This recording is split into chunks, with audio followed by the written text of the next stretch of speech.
people can be subjected to forced labor, sexual exploitation, trafficking for organ removal, forced begging, and trafficking for forced criminality. Why is it a regional issue? Current economic situation is also somewhat a contributing factor.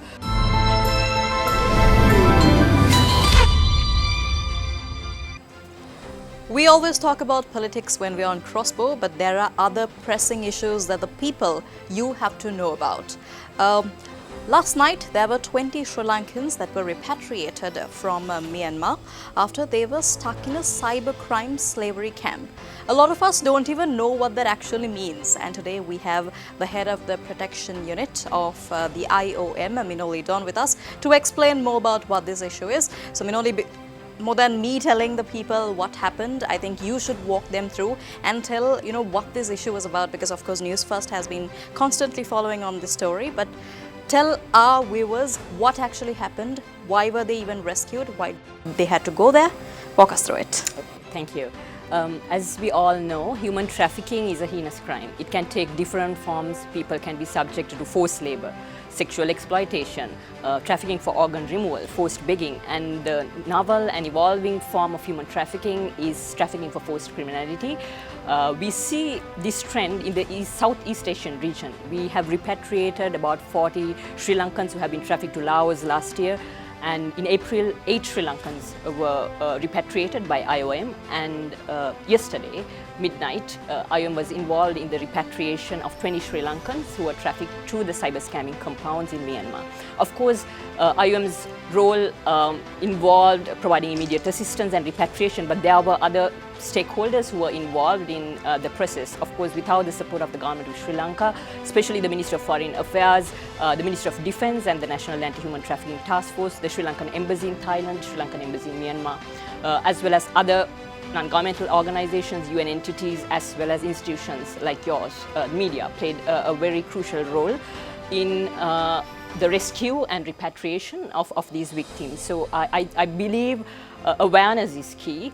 People tend to migrate for employment. Sometimes bogus employment opportunities, lucrative employment opportunities are given, and people just without making informed decisions, they tend to migrate, and sometimes they can be subjected to different forms of exploitation, including trafficking for forced criminality.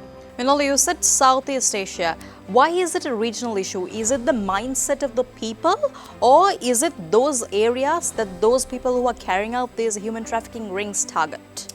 Yes, in the Southeast Asian region, we have come across, we call it the Golden Triangle region, the special economic zone in that particular area. A lot of these compounds are in operation. A lot of criminal activities are being carried out, and not only Sri Lankans, different nationalities are being recruited, given good employment opportunities in the IT sector and as customer care executives with good lucrative salaries, and then they are trafficked for these kind of crimes. Not that I'm trying to link politics or economic issues into this topic, but do you think there is does brain drain or economic issues in countries have a role to play in why they seek job opportunities in countries like that? Because from what I gather, these students or workers are promised jobs in Thailand, and then they're taken on to Myanmar or Myanmar. So if they didn't require a job in those areas, if they had better jobs at home, would this issue take place? I think, I think the current economic situation is also somewhat a contributing factor for these people to make these kind of decisions. Migrating through regular means, safe and regular means, is important. We are not saying that you shouldn't migrate, but it has to happen through you have to follow the proper procedures, and we always promote safe, orderly and regular migration.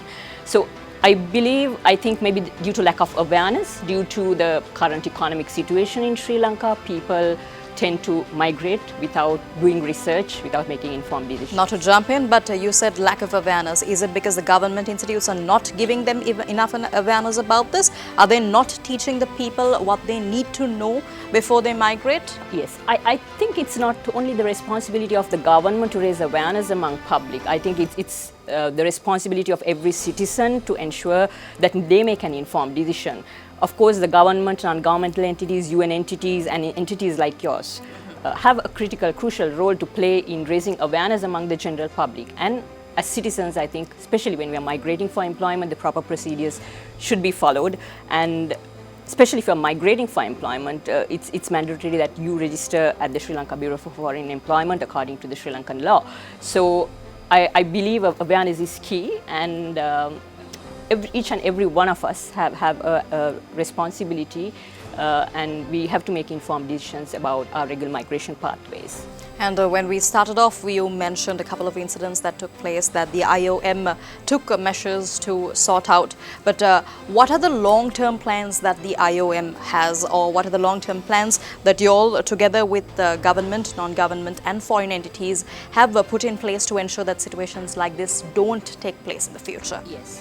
So currently, the Ministry of Defence and the National Anti-Human Trafficking Task Force leads the counter-trafficking portfolio in Sri Lanka. They have the mandate.